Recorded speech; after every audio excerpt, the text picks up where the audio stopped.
Hey, Acceptance Squad, this is Alex from Alex's Autism Acceptance Channel. Wherever you're watching in the world, hope you're having a great day. Today I have a wonderful guest with me, Ron Sandison. Ron is a public speaker looking to raise awareness about autism, and he joins us today to talk more about what he does and why he does it. Thanks for being here, Ron. Oh, thanks so much for having me on your podcast today. Absolutely. So, Ron, within 3 minutes, tell me what you do and tell me how you got into it. So, what I do for a living is I work in the medical field. I work as a psychiatric care specialist. And the way I got involved working in mental health is this. In 2005, when the automobile industry crashed, I was working as a youth pastor full time and then Okay. part time as an intern at a large church. And when the economy fell, worst part was that I lost both jobs in the same week.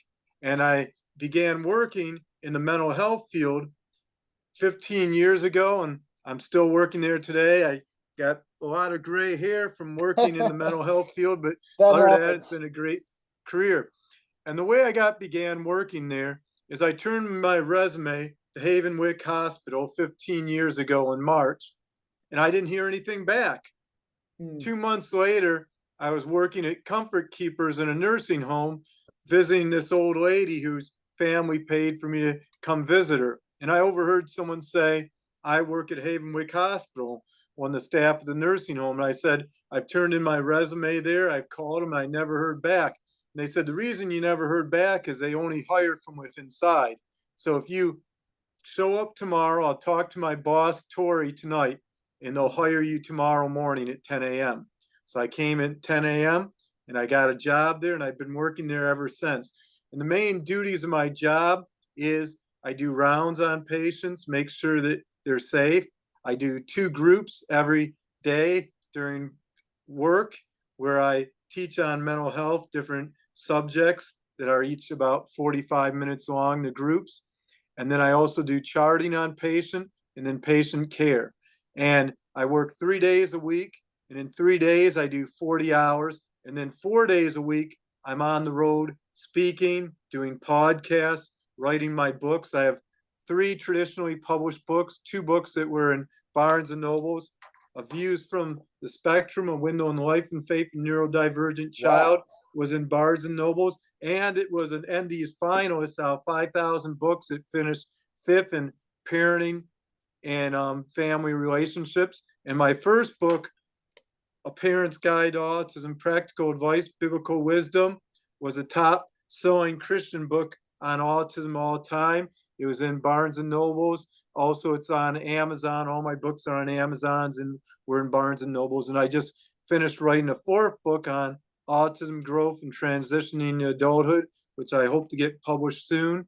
And during the last 2 weeks of April, during Autism Awareness Month, Mm-hmm. or as I like to call it, Autism Acceptance Month, I spoke live to over 3,500 public school students on autism. So I do a lot of speaking. I'm always on the road. I was in Cleveland Saturday. I'll be this Thursday at a library, this Saturday at a large church speaking at a breakfast meeting. I'll be Sunday speaking at a church. So I'm always like Visa. I'm everywhere you want to go. That's right.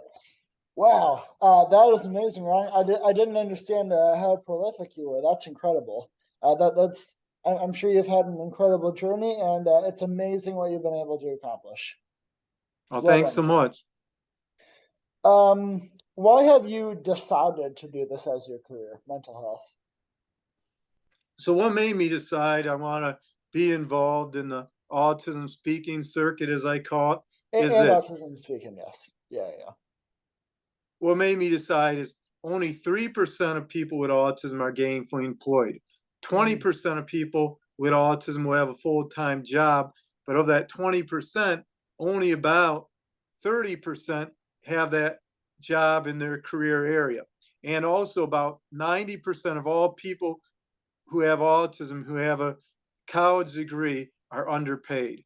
So, one of the things I want to do is create awareness of autism employment and help that 3% go up to 80% of people with autism with higher Absolutely. education, being gainfully employed. I have my master's degree. I also have 2 bachelor's degrees, and I wasn't gainfully employed until about 15 years ago when I started working in the mental health field. And I make 40% of my living on the road, and then the rest working 40 hours a week at a hospital. And the reason I like working in the hospital so much is I have 12-hour shifts and 16-hour shifts. So I only have to work 3 days to get all my hours in. And they're very Yeah. flexible with my schedule. So they let me take a day off and speak somewhere and I pick up a different day. So it's worked out really good for me working in the hospital. You are a very busy man, Ron.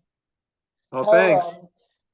I guess, sort of a follow-up question overall, like you're probably putting it in like 80, 90 hours a week with I put everything. in 40 hours at the hospital and then I usually on the road at least 3 days a week speaking. So I put in a lot of hours on the road, but I enjoy Yeah. going to different places speaking. I sell my books when I go, and it's fun to go new places. Yeah, 1,000%. How long have you been diagnosed with autism? I was diagnosed with autism since 1982, so over Okay. 40 years. Wow. And when I was diagnosed, it was 1 in every 10,000 children were diagnosed with autism. Now it's 1 in every 36 children, and three That's out of incredible. four people diagnosed with autism are going to be males. So it's been a long journey and a good journey. I had the first major Americans with Disabilities case in the state of Michigan, Really? Sandison versus the MHSAA. I was 3 months past the age limit to compete in high school athletics in Michigan. I took it all the way to the Cincinnati courts. If it would have gone to the next level, it would have made it to Supreme Court. I won. Now it's a president-sentence case. Now students all over the United States are benefiting who are past the age limit on the autism spectrum being able to compete past the age limit by my president-setting case in 1995. That is incredible, Ron. How does that feel to have such an impact on so many autistic athletes? And it feels good. And it also feels good to know that I'm part of history, that I'm a trailblazer in changing the way athletics are done, changing the way that um, civil rights for people with disabilities now, they can be included in high school athletics when they have a disability and it held them back for a year, making them pass the age requirement. Amazing. Sort of a follow-up question to that. Do you remember when George Bush signed the ADA? And if so, what were your thoughts when it was signed? I remember it being signed in, but at the time I didn't really think much about it. I didn't Okay. think about it until I actually had that first court case where I had to defend or advocate to get my civil rights met so I could compete on the track and cross country team my senior year. And then Absolutely. also in one of the very places that President Clinton signed a bill to help people with disabilities to get involved with technology jobs. I actually spoke in the very room where Clinton spoke in Flint, Michigan at the Disability Network Center. And the one Wow. thing the ADA has never, Americans with Disabilities Act has never accomplished is it's never made it more people with disabilities gainfully employed. And that's one of the things that my nonprofit Spectrum Inclusion hopes to do. I educate young adults on employment. I educate them with resources, life coaching, events they can go to, where I speak on employment workshops and helping people with young people with disabilities to learn those skills and learn the workplace culture and learn how to advocate for accommodations they're going to need in the workplace having autism. I 100% agree with that. So Ron, has your perspective on autism changed from when you were diagnosed? And if so, was there anything specific that prompted that change, or was that gradual? It was kind of gradual, but main thing Okay. that changed is when I first was diagnosed with autism, they told me I never read beyond a seventh grade level, never attend college, never have Yeah. meaningful relationships, never excel in sports. And I've been able to accomplish all those things. But one of the things writing my books, A Parent's Guide to Autism, practical advice, biblical wisdom, views from the spectrum, is I've interviewed amazing people on the spectrum. I realized how vast the spectrum is and how amazing the gifts are to people on the spectrum. I interviewed Mikey Branning, the autistic runner who can run under a 4-minute mile. Wow. Rachel Barcelona, when I wrote this book, who's now Miss Florida, and in a couple weeks is going to be competing for Miss America. I also interviewed Armani Williams, a race car driver, Tarko, pro baseball player. And when I was diagnosed, I felt like I was an endangered species. I was the only one. But I realized by interviewing over 200 amazing people on the autism spectrum, by speaking at well over 300 events. I've spoken live to over 250,000 people during the last 7 years. And I've realized that we on the spectrum have amazing gifts, and we can do anything that God's called us to do. And it's a vast spectrum, but an amazing spectrum. 1000%. Couldn't be much more amazing, to tell you the truth. Yeah, and that's a really good point about like other people putting limits on you and how infuriating that is. I was diagnosed 20 years after you in 2002. I was told that I would never go to college, and just yesterday I graduated with a bachelor's in teaching and learning. So all the people who doubted me are wrong, and that's an incredible feeling, and that must be for you too. Oh, thanks so much. Yeah, it is. It's an incredible feeling, be able to accomplish all that and be on the spectrum at the same time. Yes. Have you had any success stories from your advocacy? There's some times where there's also struggles people have with autism, even when they advocate, especially with employment. I know a lot of times people on the spectrum may go through multiple jobs before they find that right fit. And with me in my life, I've gone through times of being way underemployed for having a master's degree. And it's only in the last 15 years I've kind of found my niche in place where I fit in. Yeah, absolutely. Yeah. So how do you connect your autism with your personal faith life? The way I connect it is I'm able to go to public schools and share on autism. And in my testimony, I share how God uses my autism to help other people. And I share how God actually brought about my court case, Sandison versus the MHSAA in 1995. The day I was water baptized and came out of the water, right at that moment, an attorney called and said he'd take my case pro bono. Really? And the minister gave me the verse, Joel 2:25, I repay the years that the locusts eat, the great locusts, the young locusts, the other locusts, when my great army I sent among you. And I went through a time where there's armies of locusts that ate away with my disability, my struggles with autism. And God has repaid all that with nationally published books, with a 7-year-old daughter, with a wife, with a career. And I've seen the goodness of God. There's a verse in the Bible, I'm confident in this, I will see the goodness of the Lord in the land of the living. And I can testify that that's what I've seen in my own life. There's been times where it seemed good things were withheld. Maybe I didn't get invited to a birthday party.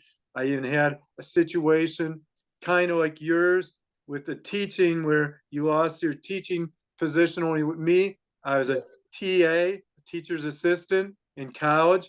And after my first year, they didn't ask me back as a teacher's assistant. I felt heartbroken, but it made me that much more determined to prove those people wrong. And as I look over my life, I've seen plenty of times where God has come through. Psalms 84:11-12 says, the Lord God is sun's shield. The Lord bestows favor and honor, and no good thing does he withhold from those whose walk is blameless. O Lord Almighty, blessed man trusts in you. So it may seem like a good thing at the time, but even when it seems like denial with autism, it's not denial. It's just not God's perfect moment. And in God's timing, in God's way, he'll bring that good thing our way. Absolutely. I never doubt God's timing. And I'm very glad that you were able to stay faithful to God through the tough times. I know that can be very difficult as someone with autism, trusting God, because life on Earth is incredibly difficult with autism, and a lot of times, I don't know if you felt this way, but I feel abandoned a lot of times. Yeah. And it's good to know that we're not. Even though we may feel like it, even though the world may treat us like that, we have the creator of the universe who loves us deeply. And I am deeply at peace with that. And there's a verse too, Psalms 27:10. Though your mother and father may forsake you, the Lord will receive you. And that's why I find comfort is there's been times where I felt abandoned. Job 7:1 says, does not man have hard service on the earth, and are not his days like a hired hand? And that's how it felt with autism. The best Job, description of autism yeah. employment I've ever seen was a t-shirt I have from Five Below, and it's a toothbrush with eyes, and he says, I hate my job. And he's saying it to toilet paper who has eyes, and he says, oh, please. And that's a lot how it's been for me on the autism spectrum. It's been hard. And Yeah, if sparks go upward, man has trouble on the earth. Job 5:7. So over and over again in the Bible, we're reminded of these people of great faith who went through great trials. And with autism, we go through great trials, and that's what creates great faith in us from the trials that we go through, because they create absolutely, maturity and growth. absolutely. Well, Ron, I'm certainly glad that you stuck through it in the hard times. The Lord will bless you for that, just like He will for me. Oh, thanks so much. Uh, Final question, Ron. How long do you plan to continue to do this career for?